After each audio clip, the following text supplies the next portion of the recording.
Olá, bom dia. Bom dia. Este é o Visual, um programa acessível da TV Brasil. E só aqui na TV Brasil os surdos acompanham as notícias em Libras. Acompanhe o nosso programa também pelo facebook.com/visual TV Brasil. O Visual começa agora.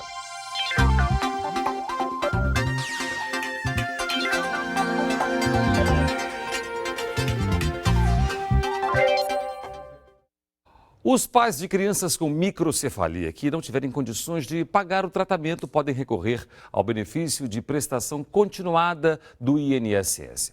O BPC, como é conhecido, garante o pagamento de um salário mínimo para ajudar nas despesas do tratamento.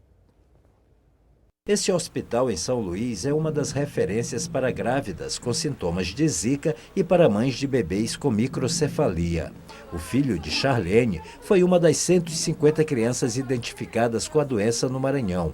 Exames e fisioterapia estão agendados, mas ela se queixa da desinformação. Só sei mesmo pela televisão, pela materna, sem assistente social, não me falaram nada direito. Por não serem classificados como família de baixa renda, eles não estão permitidos com um benefício de prestação continuada, o BPC do governo federal. Criado pela Constituição de 1988, o auxílio financeiro de um salário mínimo, já destinado a idosos e pessoas com deficiência, foi estendido aos casos de microcefalia. Só que para receber, o beneficiado não pode ter renda familiar superior a 1/4 do salário mínimo. O objetivo da política de assistência é dirimir, reduzir o índice de desigualdade que existe entre a população, né? E permitir, assim, o mínimo básico de dignidade para aquelas pessoas que vivem em situação de vulnerabilidade social. E atenção, hein? Para pedir o benefício, as famílias devem ir ao CRAS, o Centro de Referência de Assistência Social mais próximo de onde moram. E é preciso passar por uma avaliação médica e social. No início do ano, o barril do petróleo atingiu o preço mais baixo em 14 anos. No Brasil, a arrecadação com royalties dos municípios produtores despencou. Nossos repórteres visitaram algumas cidades do litoral do Rio de Janeiro, responsável por 80% da produção do país, para saber como esses municípios estão enfrentando a crise do petróleo.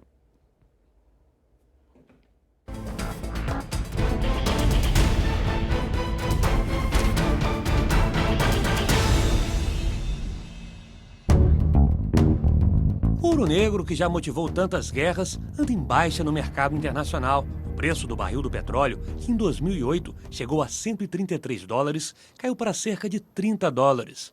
O motivo foi o aumento da produção.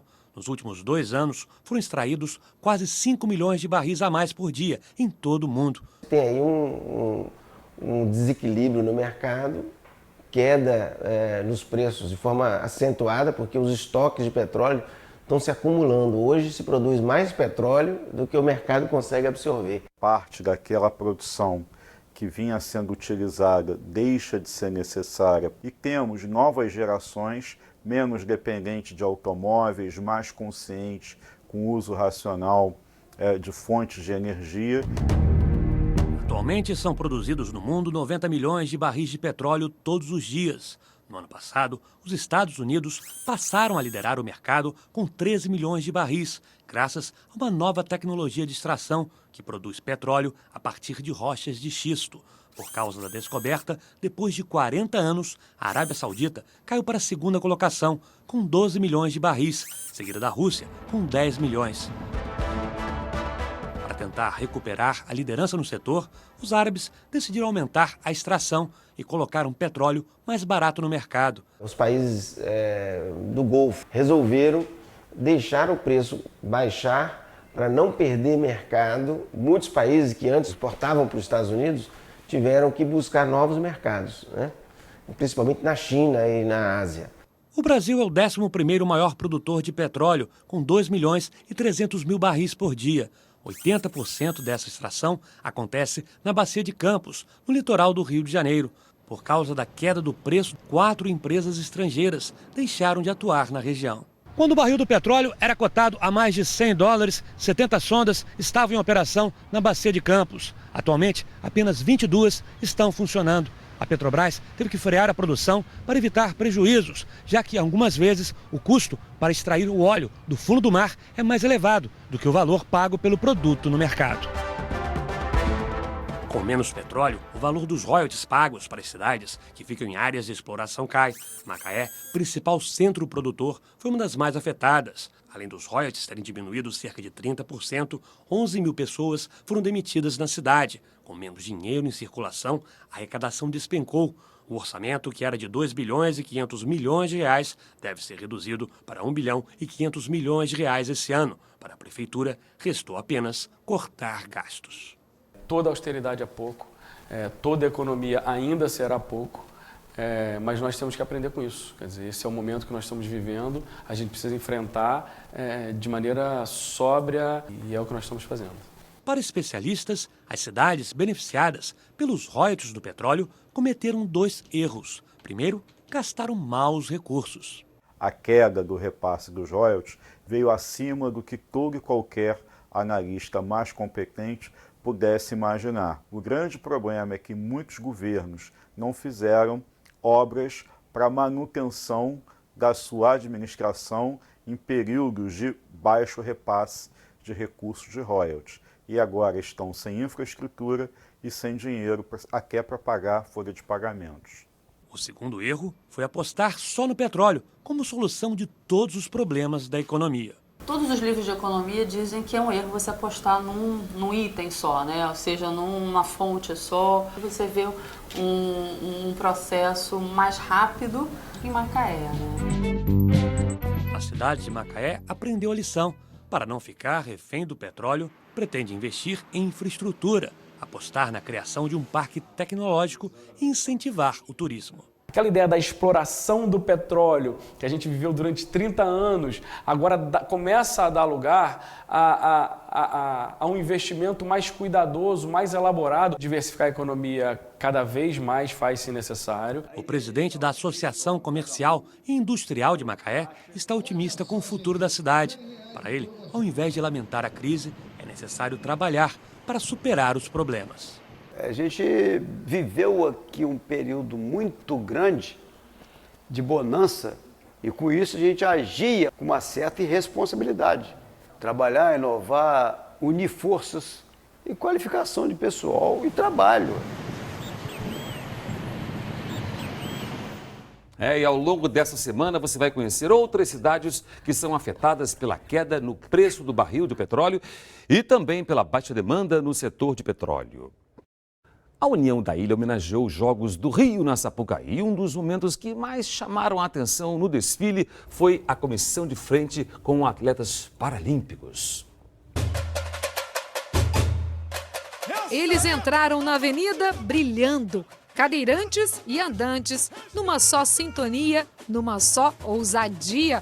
Uma mistura de circo, dança e esporte.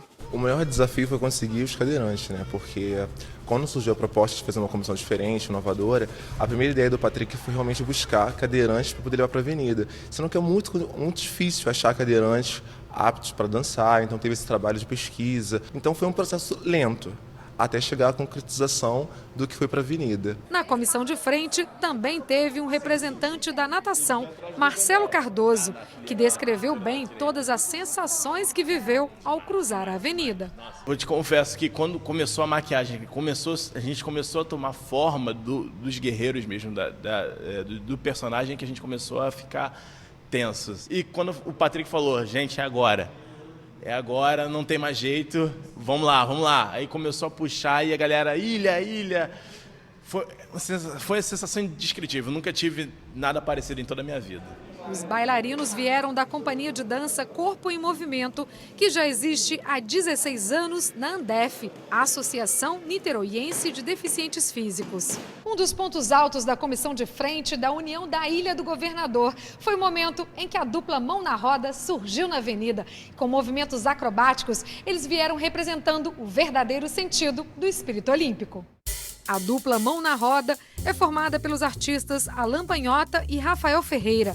Rafael nasceu com uma patologia chamada artrogripose congênita e, mesmo necessitando do auxílio de uma cadeira de rodas, mostrou na avenida que, ao lado do parceiro Alan, que não possui deficiência, pode tudo, inclusive impressionar a todos. Eu e o Rafa, a gente já vive, né, diariamente, o nosso trabalho é esse, da dupla mão na roda, a gente já ensaia muito, né, para os nossos espetáculos, nós já vivemos de espetáculos circenses, então nós já temos essa rotina de atleta mesmo. Foi um desafio tremendo, porque era algo novo, porque a gente tinha que fazer o nosso movimento em cima de um carro, né? E o carro tem um certo balanço, e por isso que a gente teve muito ensaio, a gente se dedicou muito. A acrescentação da gente era tão grande que eu até comentei com o Alan isso. Na hora, assim, nos primeiros jurados, eu nem conseguia olhar para o lado, era só o foco assim, na gente ali. Era aquela coisa de não conseguir, sabe? Tá lá, mas não ouvir, tá lá, mas não enxergar ninguém. A União da Ilha não ficou entre as campeãs, mas o esforço, o exemplo, a arte e a inovação que foram vistos na Sapucaí vão ficar na memória. Nos Jogos Olímpicos e Paralímpicos, valeria a medalha de ouro. Ah, valeu. Não tem vitória se não tem batalha, né? Então acho que valeu sim, valeu pra gente, eu falo em meu nome, em nome da dupla mão na roda, acho que valeu muito a pena sim, com certeza. Querendo ou não, a gente está mostrando para as pessoas, né, que a vida, né, não é fácil para ninguém, né? A gente tem que correr atrás, tem que batalhar e tem que estar aí no mundão que deve enviar, né? Tem que estar enfrentando os desafios, né?